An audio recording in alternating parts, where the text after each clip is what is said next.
Hello everyone. सो आज हम start करने वाले हैं स्टैंडर्ड 12 बिजनेस स्टडी का चैप्टर कंज्यूमर प्रोटेक्शन। कंज्यूमर को प्रोटेक्ट करने के लिए लाया गया एक्ट है जो 1986 में आया था, जिसका कॉन्सेप्ट है कि the consumer either do not have capacity to unite, means consumer इकट्ठा नहीं हो सकते एंड बिकम अवेयर ऑफ, अगर उनको अवेयरनेस नहीं होती है कि टेक्निकल थिंग की, इसलिए ये लाया गया है ताकि कंज्यूमर अवेयर हो और उसके राइट से वो अपने जान सके। सो फर्स्ट उसका importance physical and mental exploitation means consumer को इतना फोर्स किया जाता था कि उनको कुछ चीज़ नहीं खरीदनी है, लेकिन फिर भी इतना फोर्स किया जाता था कि उनको वो चीज़ खरीदनी पड़ती थी। Economic exploitation, consumer are facing financial losses due to hoarding of goods. Black marketing means यहाँ पे इकोनॉमिक में ब्लैक मार्केटिंग होता था, जैसे कि एक डिमांड एंड सप्लाई का एक उससे होता है, उससे हमारा प्राइस डिसाइड होता है। लेकिन ये लोग क्या करते हैं, जितना डिमांड होता है ना उतना सप्लाई बढ़ाना चाहिए, लेकिन ये लोग ऐसा नहीं करते। जितना डिमांड होता है ना उतना सप्लाई कम करते हैं मीन्स जो गुड्स है उसको अपने गोडाउन में रख रहते हैं या छुपा देते हैं। सो उससे क्या होगा, प्राइस बढ़ेगा। सो ये लोग करते थे ऐसे। Against public interest is not safeguard when some product are produced by using certain material which can causes, means अगर आप पब्लिक इंटरेस्ट मीन्स आप ऐसी प्रोडक्शन कर रहे हो जो हमारे एनवायरनमेंट को, जो हमारे फ्यूचर को नुकसान कर सकता है, तो ये हमारे पब्लिक के इंटरेस्ट के खिलाफ हुआ। मीनिंग ऑफ कंज्यूमर, अगर मीनिंग समझते हैं हम कंज्यूमर का, ये कॉन्सेप्ट समझा, हम उसका मीनिंग समझेंगे कि मीनिंग ऑफ कंज्यूमर। तो according to consumer protection act, consumer is a person, एक पर्सन होता है। A mango people purchase good और service with some exchange, it's consumer. हम पैसे देते हैं, हम जैसे कि मैं कुछ शॉप में जाता हूँ, जैसे कि मैंने एक वेफर्स का पैकेट लिया तो उसको मैं 10 रुपये पे करूँगा तभी वो वेफर्स देगा। मैं सैलून में जाता हूँ तो वो मेरे हेयर काटेगा तभी मैं उसको पैसे दूंगा। तो ऐसा कुछ एक्सचेंज हुआ, तो इसे कंज्यूमर कहते हैं। तो ये मीनिंग है इसका कंज्यूमर का। अब इम्पोर्टेंस ऑफ कंज्यूमर प्रोटेक्शन, कि कंज्यूमर प्रोटेक्शन हमें इम्पोर्टेंस क्या है उसका, ये मीनिंग हो गया। अभी ये इम्पोर्टेंस किसका है, कंज्यूमर प्रोटेक्शन का। कि सीपी दिल्ली में सीपी है ना शायद, हाँ आई थिंक शायद है। अगर यहाँ पे हम बात करें कि इम्पोर्टेंस ऑफ सीपी, ऐसे ज़्यादातर से दिल्ली में भी सीपी है, इम्पोर्टेंस ऑफ सीपी। तो the list of function of consumer protection is broad and detail, broad means बहुत ज़्यादा है और डिटेल में है। The function is not limited only spreading awareness, means awareness फैलाने से कुछ नहीं होगा। कंज्यूमर को आप बता दो कि आपका राइट है, अवेयरनेस फैलाने से कुछ नहीं होगा। आप सबको नॉलेज देते हो, नॉलेज फैलाने से कुछ नहीं होता। आपको एज ए पावर भी देना चाहिए यार। Right and responsibility but also solving the genuine complain of consumer, means अगर बड़ी बड़ी बातें करने से कुछ नहीं होता, इम्प्लीमेंटेशन भी करना होता है। जैसे कि प्लानिंग बनाने से कुछ नहीं होता, उसका इम्प्लीमेंटेशन करना होता है, इसका एंड रिजल्ट देखना होता है। ऐसे ही बातें मत करो यार, काम भी करो थोड़ा। Business unit also understand importance of work of consumer protection. They can also maximize consumer welfare and means consumer का welfare हमें देखना चाहिए। अगर कंज्यूमर आपके हैप्पी रहेंगे तो आप कहाँ से कहाँ पहुँच जाओगे आपको पता भी नहीं चलेगा, because consumer is a king of the market.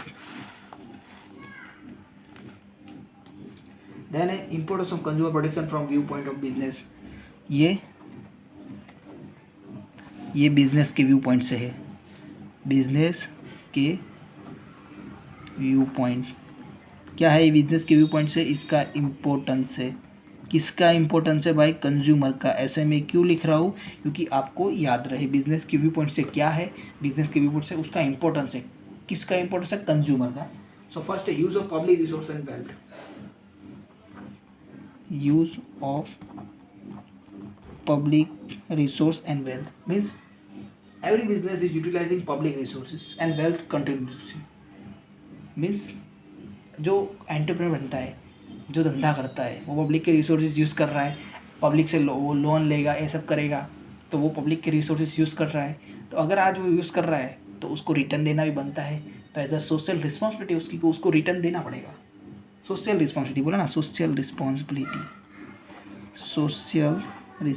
ये क्या है social responsibility, it is prove business है social responsibility toward various stake holders groups, means business की सोशल रिस्पॉन्सिबिलिटी है कि जो उसके साथ वर्क कर रहे हैं तो वो उसको वर्क कर रहे हैं तो उसका रिस्पॉन्सिबिलिटी है कि उनको स्टेक होल्डर को रिटर्न मिलना चाहिए और अच्छा रिटर्न मिलना चाहिए और अच्छे रिटर्न मिलने के लिए काम करना चाहिए और काम भी आप करो, लेकिन आपका कंज्यूमर सेटिस्फेक्शन, कंज्यूमर आपका हैप्पी नहीं होगा तो आप ये नहीं कर पाओगे। Means at the end consumer are the king and consumer king है तो उसको हैप्पी रखो यार, उसको जो चाहिए वो दे दो। मीन्स उसको सेटिस्फाई रखो, वो पैसे आपको मुंह मांगे देगा। Part of the society, part of society. So every business is a part of society. Every seller is a customer of another seller. If customer expectation is in there, every person will have to experience. Means customer होता है वो part of society होता है, seller होता है वो भी part of society होता है।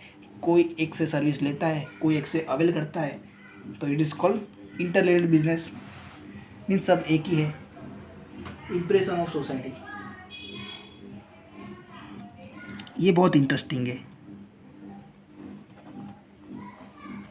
इम्प्रेशन ऑफ सोसाइटी, ये क्यों इम्प्रेशन है कि अगर आप एज अ सेलर बनते हो, आप अपना बिजनेस स्टार्ट करते हो तो आप उसमें ग्रोथ करते हो, आप उसमें ग्रोथ करते हो तो आप अपनी लाइफ चेंज हो जाएगी, आपका क्लोथिंग स्टाइल, आपका स्टाइल पूरा चेंज होगा। तो ऐसे चेंज होने से दूसरे को मोटिवेशन मिलता है। सो ऐसे हमारा लाइफस्टाइल चेंज होता है, सब चीज़ें दूसरे लोगों को मोटिवेशन मिलता है। इसलिए बस यही है कि इंप्रेशन ऑफ सोसाइटी मीन्स हमारी इंप्रेशन अच्छी बढ़ती है। Consumer protection is a good for business. Consumer protection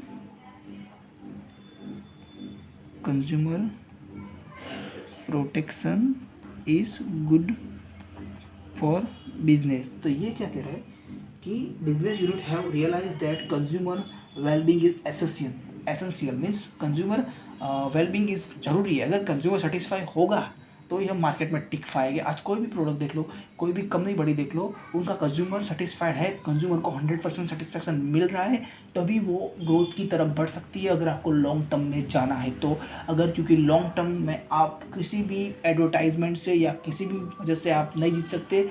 आपकी अभी है principle of ट्रस्टशिप and consumer protection. तो प्रिंसिपल ऑफ ट्रस्टशिप 6 यहाँ पे लिखता हूँ, प्रिंसिपल ऑफ ट्रस्टशिप। अगर ये आपको सारा बुक में मिल जाएगा, मेरा है कि आपको कॉन्सेप्ट समझाना। एंड कंज्यूमर प्रोटेक्शन तो प्रिंसिपल ऑफ ट्रस्टशिप, अगर ये एमसीक्यू में आ सकता है कि गांधी जी ने कहा था, किसने कहा था? गांधी जी ने कहा था। According to Gandhi, consumer is the most important person visiting the place of business because he is not dependent on you. आप उस पे डिपेंडेंट हो। आप आओ, वो आपकी दुकान पे आएगा तभी आपके घर पे चूल्हा जलेगा बाबा, वरना नहीं जलेगा। सही बात है ना। We do not favor him by providing a product. अगर हम उस पर एहसान नहीं कर रहे हैं कि हम उसको प्रोडक्ट दे रहे हैं, वो हमारे पे एहसान कर रहा है कि वो हमारी प्रोडक्ट परचेज कर रहा है। क्योंकि वो नहीं करेगा तो भाई नहीं आएगा पैसा। अगर पैसा नहीं आएगा तो हम खर्चा कहाँ पे करेंगे, हम लेविश लाइफस्टाइल कहाँ से जिएंगे। Importance of consumer in the view point of consumer. अभी ये तो बिजनेस का हो गया, ये बाबा बिजनेस का हो गया, बिजनेस के व्यू पॉइंट से। अभी ये हमें कंज्यूमर के व्यू पॉइंट से देखना है। तो एक्सटेंसिव एक्सप्लॉयटेशन ऑफ कंज्यूमर, अभी ये थोड़ा टेक्निकल हो गया। हम यहाँ पे लिखते हैं ये extensive exploitation, EXPLO, exploitation of consumer. So ये क्या है कि it is widely seen that business unit are trying to increase their profit by producing sub standard, adult standard and duplicate product and resorting to misleading advertisement, black marketing, hoarding goods and other ethical experiments।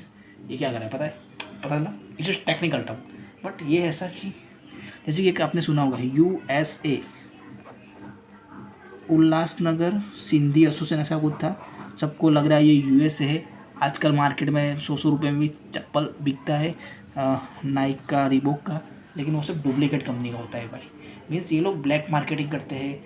ऐसे कुछ बड़ी brand होती है, उसका as a क्या बोलते हैं वो, नहीं चाइना का प्रोडक्ट बनाते, चाइना का माल चले तो चांद तक वरना शाम तक, तो बस यही करते हो तो वो कस्टमर को पता नहीं चलता है।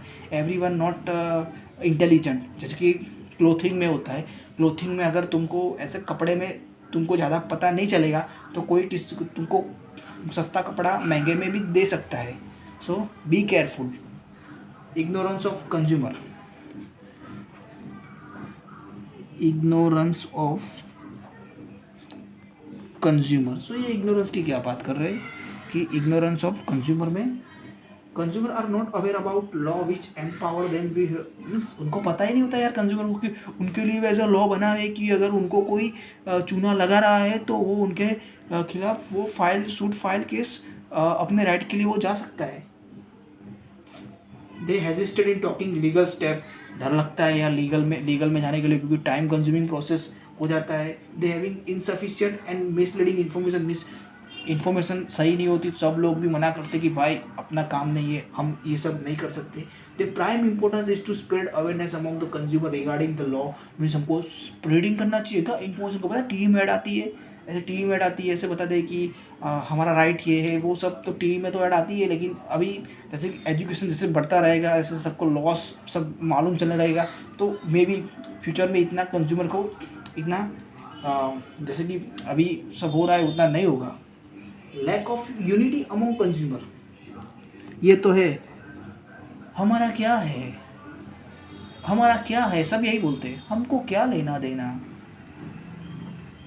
लैक ऑफ यूनिटी नहीं होती ना, इसलिए तो वो लोग फ़ायदा उठाते हैं।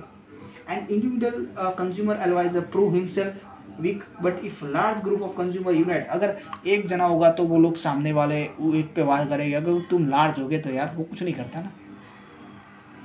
Consumer protection act, consumer protection act, consumer protection act 1986, ये पार्ट 2 में पढ़ेंगे, इसका पार्ट 2 आएगा, वहाँ पे इसको कट पढ़ेंगे। आई होप आपको ये अच्छा लगा होगा। रिवीजन एग्ज़ाम के लिए बेस्ट रिवीजन है।